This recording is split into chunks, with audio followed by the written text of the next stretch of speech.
పాఠశాలలో మౌలిక వసతులకు ప్రభుత్వం పెద్దపీట వేస్తుందని డిప్యూటీ సీఎం భట్టి విక్రమార్క అన్నారు. జగిత్యాల జిల్లా మేడ్పల్లి మండలం పెద్దపూరు గురుకుల పాఠశాలను స్థానిక ఎమ్మెల్యే సంజయ్ కుమార్, ఎమ్మెల్సీ జీవన్ రెడ్డి, ప్రభుత్వ విప్ అడ్లూరి లక్ష్మణ్ కుమార్, మంత్రి పొన్నం ప్రభాకర్తో కలిసి డిప్యూటీ సీఎం భట్టి విక్రమార్క సందర్శించారు. అంతకుముందు డిప్యూటీ సీఎంకు పోలీసులు గౌరవ వందనం స్వీకరించారు. 2 విద్యార్థులు మృతి, 4 విద్యార్థులు అస్వస్థకు సంబంధించిన సమగ్ర వివరాలను అడిగి తెలుసుకున్నారు. కండతడి పెట్టిన విద్యార్థుల తల్లిదండ్రులను డిప్యూటీ సీఎం భట్టి విక్రమార్క ఓదార్చారు. పాఠశాల పరిసరాలను అధికారులతో కలిసి పరిశీలించి సత్వర చర్యలు చేపట్టాలని ఆదేశించారు. పాఠశాలలో అన్ని ఏర్పాట్లు చేస్తామని, తల్లిదండ్రులు ఎలాంటి భయం లేకుండా తమ పిల్లలను పాఠశాలకు పంపాలని కోరారు.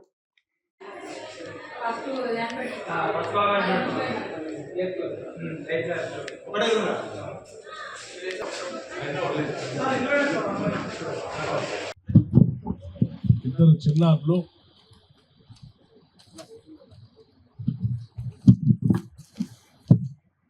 ఈ పాఠశాలలో చదువుకుంటున్నటువంటి వాళ్ళు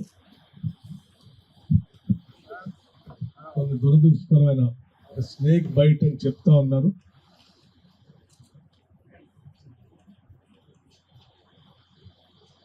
దానివల్ల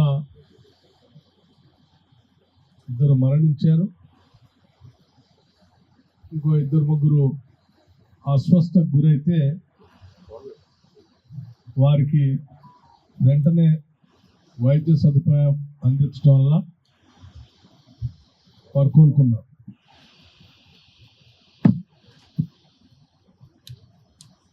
ఇది చాలా బాధాకరమైన సంఘటన.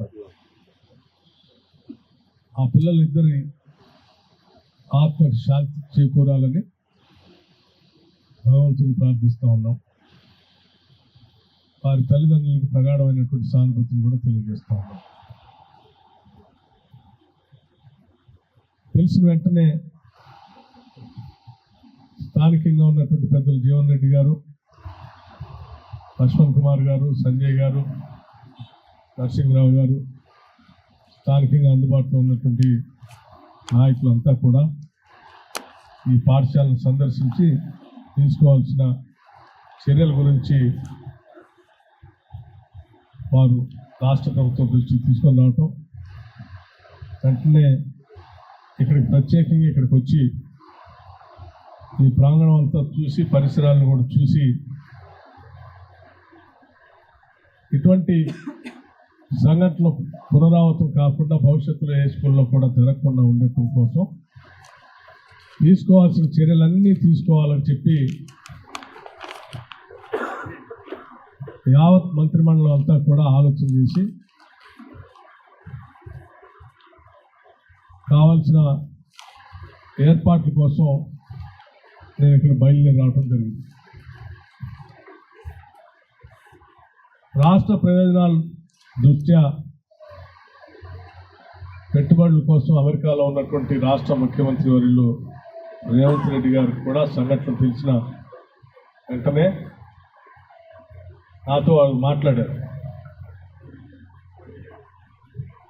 తీసుకోవాల్సినటువంటి భవిష్యత్తులో ఇటువంటి సంఘటనలు పునరావృతం కాకుండా ఉండటం కోసం తీసుకోవాల్సినటువంటి చర్యలన్నిటికీ సంబంధించిన బడ్జెట్ ఎంత అవసరమైతే అంత ఖర్చు పెట్టడానికి కూడా ఈ రాష్ట్ర ప్రభుత్వం